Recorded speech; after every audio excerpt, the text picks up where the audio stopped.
As a matter of fact, man, you might putting us full screen for 1 second. This is a beautiful video about Gary Gensler here. I'd just like you all to partake a little bit. 5 minutes. Thank you. Chair Gensler, I have a lot of questions and a limited amount of time, so if you could keep your answers to either a yes or a no, that will allow us to get through as many as possible, sir. From your perspective, is it more difficult now for the digital asset industry to access financial products and services in the United States than it was, say, 2 years ago? The look on his face. I didn't even pause it, bro. I didn't even mute it. He's just like doesn't even know what to say. He's just dead like, silence. The honorable, man. Get the hell out of the honorable. The dishonorable Gary Gensler. Just look at that lag time. Dude, I had to check right now if I paused it by accident. 3, 4, 5. Sir, I'm not running one of those businesses. If they came into compliance, I think Reclaiming my time. The answer, sir, is yes. Do you think you and the SEC have had a role to play in that?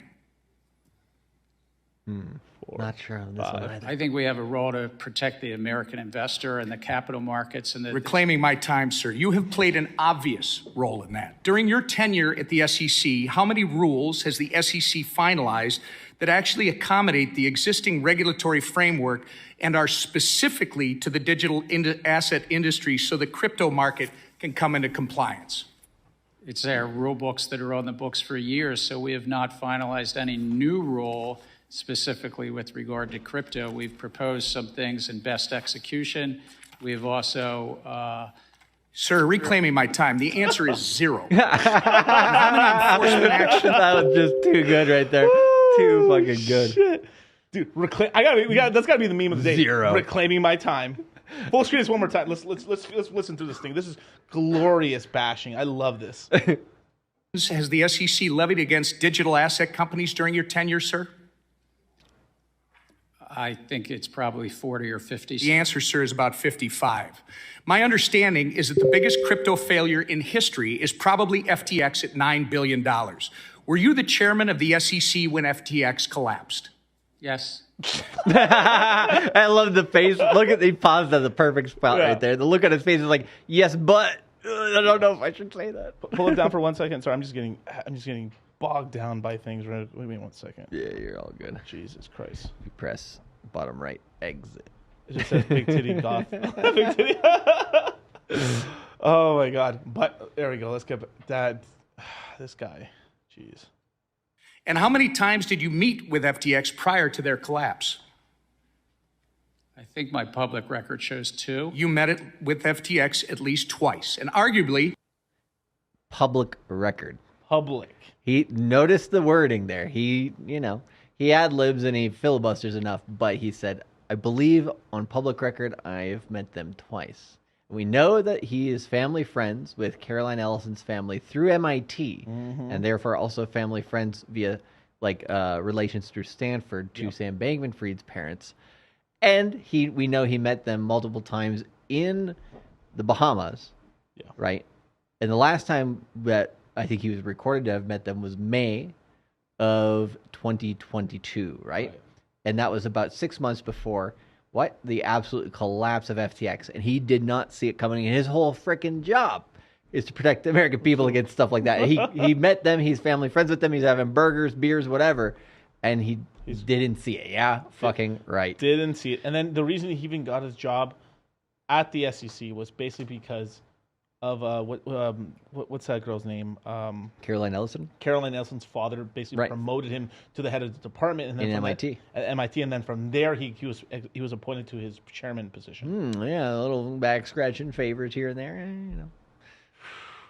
And then let's not forget too, Sam Bankman-Fried's father also wrote all the rules for all hedge funds, and so his dad knew every damn loophole in the book because he wrote it, including paying off Gary Gensler. Allegedly. I don't know. I didn't hear anything, but yeah. Let's let Mr. Elmer Glue destroy this man. The second biggest crypto failure in history was Terra Luna. Who was the chairman of the SEC when Terra Luna collapsed, sir? We had brought... You were, sir. Reclaiming my time. You were. There are 5 members on the commission. Do you believe your speech... I'll give him one out right here. look, most of these other ones were kind of his fault. Like he could have, but the Luna one was a South Korean thing, Right. If we're being honest. So like And Singapore. in Singapore, right? But they also made it in a way like. But I guess if he had made it very easy, maybe even more U.S. funds would have got caught up in Luna. Right. Right. So I this is the only point right here. I'll give him a little out here, but the rest of it is like pretty condemned, if I'm being honest. Yeah. Speeches and interviews are to serve as the official position of the SEC. I can only speak for myself when I'm speaking. Again, sir, in a statement on the SEC website, you are quoted saying the Kraken staking as a service enforcement action should make clear to the marketplace that staking as a service providers must register. But again, you haven't provided any rules for how that can be done. I must remind you, your public statements are not regulations. It's not responsible to expect the American people to assume your statements are a substitute for rules. Do you agree with that? That right there is true.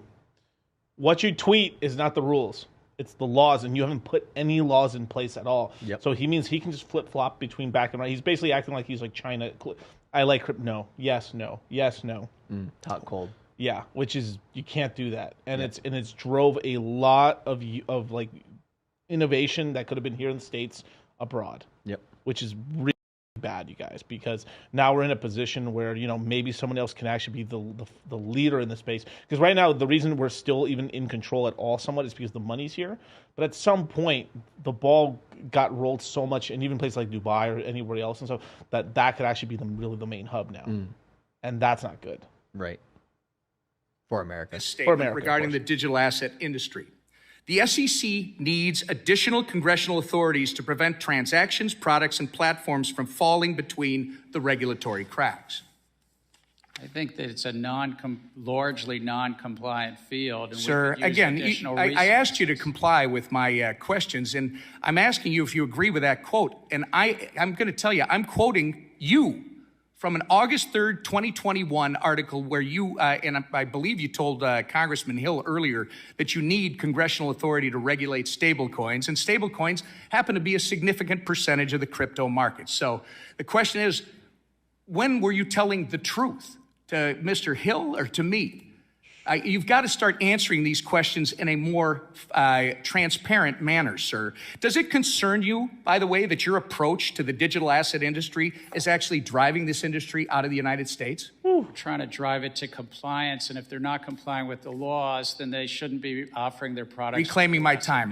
Madam Chair, I would like to enter into the record this Wall Street Journal article from April 14th, 2023, detailing China's ploy to open its banking system to crypto firms in an effort to seize an opportunity created by our hostile regulatory environment, which, Mr. Chair, you're a big part of. Without objection. Chair Gensler, FTX was domiciled abroad and so is Binance, yet American consumers still had access to both. You can't really think that pushing this industry abroad is going to protect American consumers when it hasn't several times in the past on your watch. You say the crypto market is rife with non-compliance. However, existing SEC rules make no sense for blockchain-based companies, and following them would actually kill these businesses. Your regulatory style lacks flexibility and nuance, and as a result, you've been an incompetent cop on the beat, doing nothing to protect everyday Americans and pushing American firms into the hands of the CCP. Your intention to work against SEC mission and put American investors in harm's way has been made very apparent, sir. It's been a year and a half since you've appeared before this committee. You need to answer to Congress about the issues that you've had with the SEC staff union, the work environment you've cultivated at the SEC that's led to hemorrhaging of senior staff, the intellectual inconsistency of your regulatory treatment towards Bitcoin spot ETFs, and your politicization of capital formation opportunities through your treatment of certain SPACs. And that's just to name a few. Whew. Yep. Whew. That was filthy. Take Yeah. me down. Go ahead. No, I've been watching Tom Emmer a while. He's actually a congressman from Minnesota. He's in charge of the Republican Party in Congress, I think, right now. Right. He's like the majority whip or whatever that's called, right? And I don't know. I swear to God, he's been, really understanding crypto, or at least getting somebody around him who does, because he talks so much more eloquently about all this stuff than almost any other person in the United States government. There was like it was funny. It was like Ted Cruz had like a moment where he was like he's still pro Bitcoin, but like he had a moment where he's like talking sense about Bitcoin for a bit, right? And then he's like kind of back stepped on that a little bit, and like I'm not sure about this energy thing, and it's like, I like people who have the courage of their conviction, actually understand what they're talking about, and really push this thing forward. So, yeah, we need more people like that.